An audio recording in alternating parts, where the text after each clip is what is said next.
Okay, let's start modeling our first wall piece. I got my concept here. It's got a lot of elements that I can see I'm going to model together because I can see some of them repeat, some of them don't. So like this is going to be a separate element that also repeats here. This little doodad here can be a separate element, and maybe I'll just choose to use a lot of the same stuff down on this too, so I can make pieces and chunks that go off together. This here is going to be an element, and then I'll make this a separate element. I could use different colors, it's fine.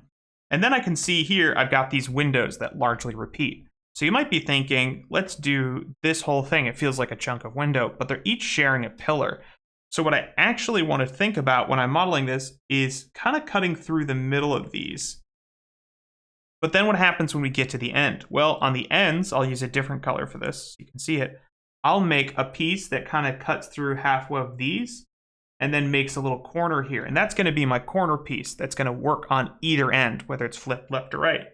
Then I can take the piece here that I've made and I can duplicate it to edit it up a little bit because it has a lot of the same elements and shapes to make something down here. And then all I have to do is change up my insets. So I'll just have one little background inset and then a second one here. And so those are going to be two different pieces. I'm going to show you how to just make one of the windows, like a little corner piece, and one of these little roof kind of little pieces, and then we can get the rest ourselves. But I'll show you how we can set the whole thing up. So I'm going to start with a plane because I want to keep these flat. I want these to not have an inside. If I go up to my little viewport overlays here and I turn on face orientation, you can see anything that shows up red. Mine is set so that I don't show blue, but by default, I'll show you what it's supposed to look like. It's got this little guy here. I just changed this face orientation to be a little bit more subtle. I just turned that off down there, but I'll leave it on like this. So you can see it's blue and it's red, meaning blue is forward. And that's always good for us, so I'll turn that back off. You can always check it from there. And I want this facing forward, so this is forward, so RX90, we'll do that. Pop into my front view, and this is going to be the start to my window. Now, I know with the actual overall scale that this is not a square piece. It looks more like a 2:3 ratio to me, which is pretty convenient because I can do that easily with the grids. Let's turn that on, absolute grid snap, and then I can just drag it up, and now I've got here 2 meters by 3 meters. So it's got a nice 2:3 ratio. My pivot's not exactly in the right spot yet, but I can control period on this, and that only works in object mode. It won't work in edit mode. And I can hit G and bring it down there. Now I'm bringing it into the center and not to the corner for a reason. I want to be able to mirror this object. So I'm going to work on this because it's symmetrical. I'm going to work on 1/2 at a time. So I have this divided through. I'm going to go back into edit. I'm going to delete half of it. And let's turn under modifier and get a mirror modifier going across my x-axis here. So this is pretty nice. It's got my pieces. It's coming in together. Let's put this up on the floor and let's look at the crucial elements that are happening here. So I've got a pillar on each corner and I've got a little inset window kind of guy here. And I'm going to be simplifying some of these shapes, but I'll show you how I approach these.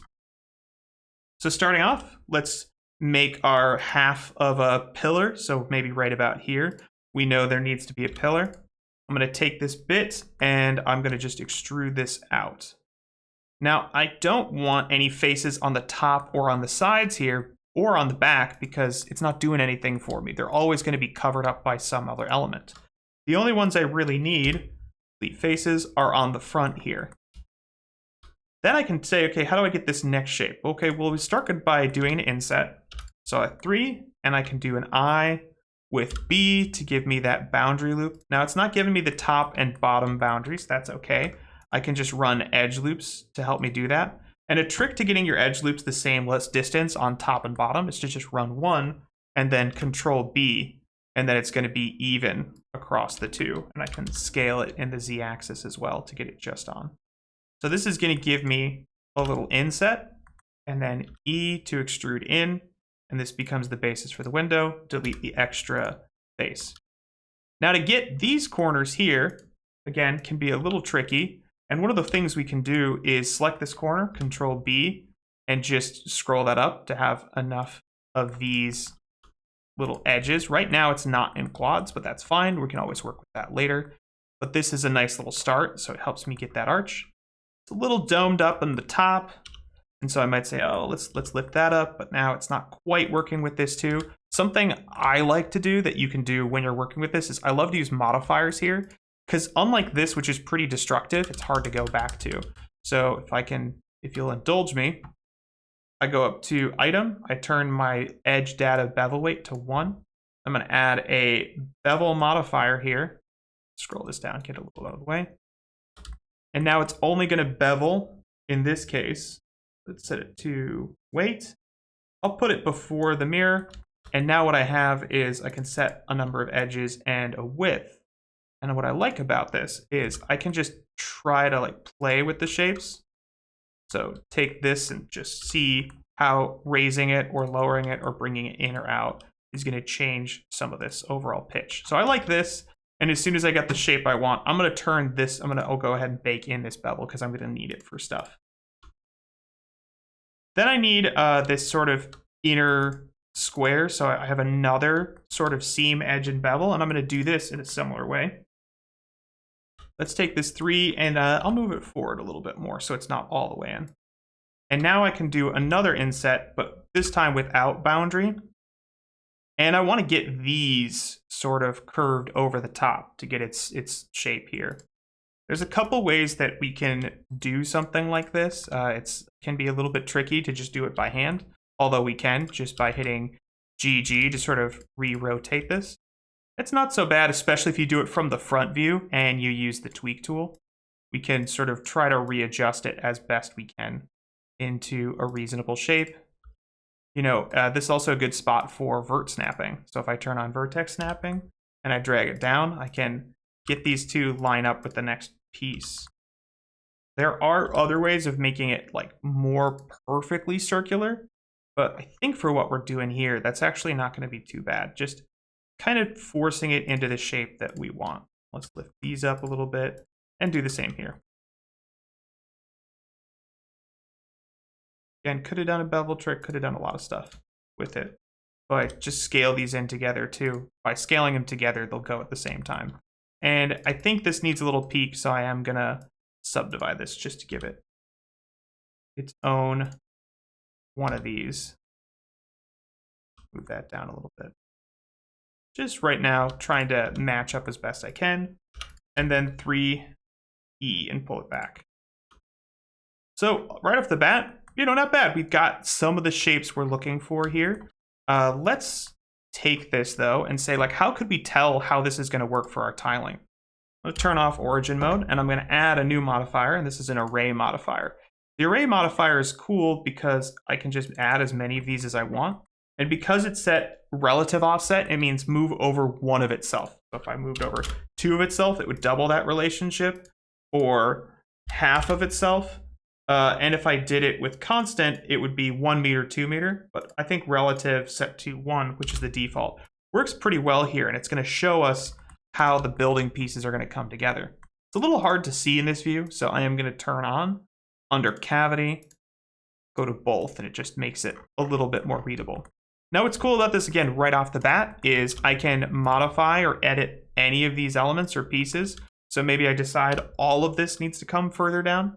I want to make sure I'm on X-ray mode, otherwise this little select tool doesn't get everything it needs. G, and just, I can drag that down. Well, it looks like I got these. I don't want these. So just G and drag it down a little bit, give it a little bit more space up here. That's great.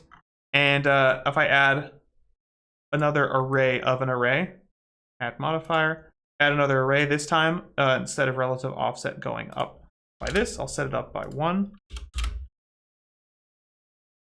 And you can see a building kind of is coming together here with this. In fact, if I take this object and I duplicate it, let's turn on my grid snapping and make this line up a little bit better. I can RZ and let's say 90, and then G, Shift Z to just snap it into place. Like, I've made a building, and what's cool about this is I can make any changes I want here. So let's add in a little bit of this corner here should pull out a little bit. And we can see it repeats on all these faces and sides because they're all instanced together. I'm going to turn this off for now, and I'm just going to focus on this one array.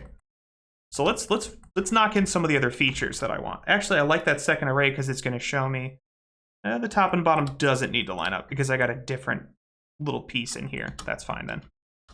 So now that I've got this as my starting block, and we can worry about more details later, this is a good start because I can keep working on it and adding features. Like maybe I want to add this little carved inset here. Again, just like before, I hit 3, I hit I and B, Shift Z to get the exact right length, and then scale that, pull that back a little bit, delete those faces. Now that's part of my element. So how can I make now these corner pieces? Because of course we want it to be able to go around. It needs to have this little corner. Not too bad. What I'll do is I'll duplicate this, Shift D. Let's turn off array. And let's turn this into a little corner piece now. So I don't need this mirror, and I need only just pieces of this. And in fact, I just want this little corner here. So instead, I want it to mirror along this. So let's Control and period to change into this mode. Make sure I'm on my vert snapping. And I just want to line it up with that vert there. So I still want to have the same line because I want it to be like this is the line it's all on. I don't want it to be actually, even though it seems like it might make sense to put it there, I don't want it there because I want it to still be able to line up with the origin points of all of these objects. So I want these origins to still line up on one-to-one. So now that I got that, I can delete all these pieces. Just keep this. I'm going to delete these faces. When I have these separated from each other, it's pretty easy to hover over this and hit L, which means linked. So I can delete just this. And let's put over another mirror, like so.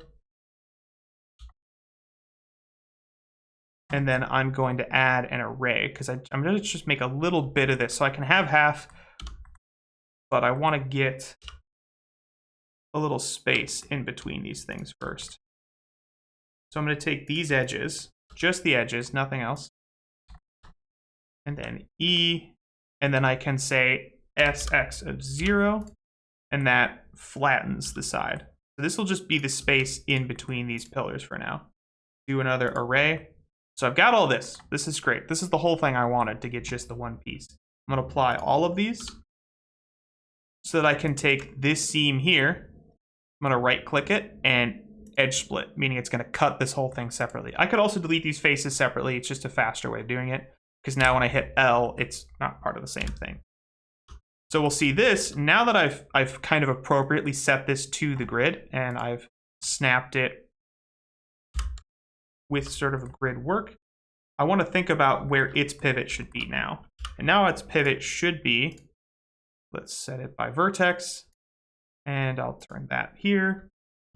Let's move its pivot, G, middle mouse click to get it only moving in the x-axis, and I can snap it to there. Meaning that with vertex snapping on, I can get it to just line up with this piece. So that's one part of the corner. This needs to come out a little bit farther. So maybe I'll take it and I'll exaggerate the distance here just to keep it on grid a little bit better, which is fine. And I can even stretch these out, even add an extra decorative element down in here. But in my case, I could set it to use also one of these little grid pivots. So let's do increment, make sure my snapping's on. So whatever I do, I just want to keep things on grid as much as possible. Now to make this into a corner piece, because it's not a corner piece yet, what I actually want to do is pivot it and rotate it. And so what I can do now is make an inverted version of it. So I'm going to duplicate it.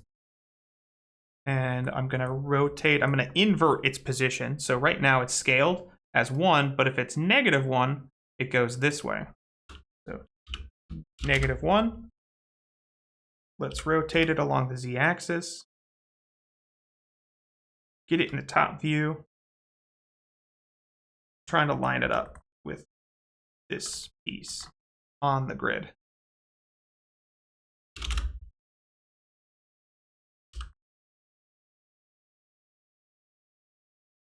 A little hard to see with this grid line here. I wonder if turning wireframe on would make it easier. There we go. So wireframe is just going to make it easier for me to make sure I can get things lined up with each other. Numbers all look pretty like even fractions, which is great. Now I can take this piece and this piece, collect them together, and hit my Control J to combine them into one shape. I will have to this little pivot set on that corner, but that's fine. I could also set the pivot on this corner if I felt it was easier to work with. But now I have this piece, and if how many windows across is this? 1, 2, 3, 4, 5, 6, 7. Okay, let's make it 7 across. I can always take this and I can duplicate it.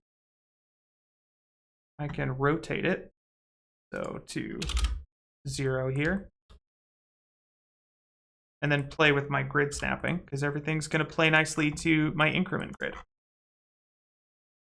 So this is a way that I can get it started. So I have a left and a right, kind of. I'm going to imagine this is left and right corner. So I'm going to say left corner.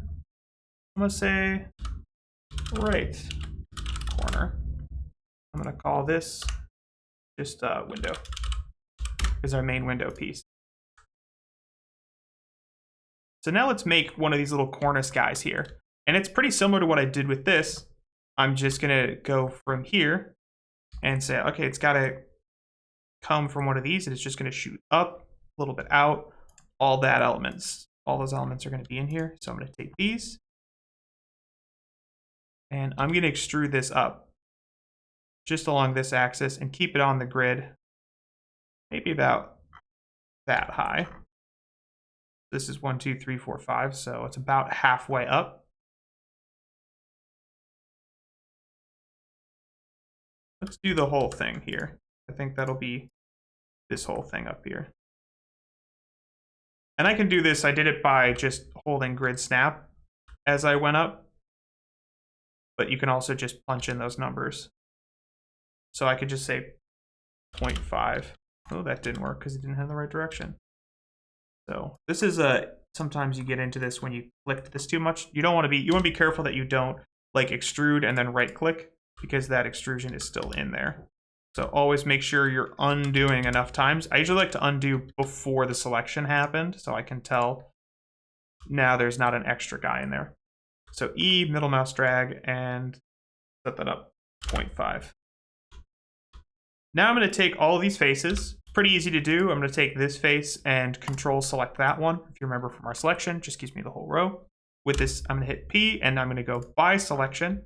It's going to keep right now the same pivot point as that, which is fine for the moment, but I can raise it up to get it better lined up with this object. G, and get it to snap right to there. And so now I'm working with, like, it's got this overhang, it's got, more pieces in here. I don't need this edge, I can just dissolve it with Control X. 3G, middle click to drag it out. Get that line. So I'm just making enough edges to work with these pieces.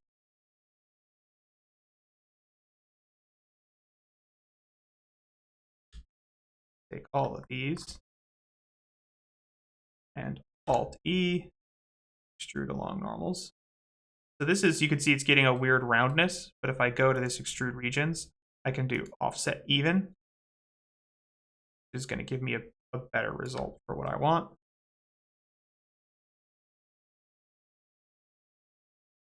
So now I got something I can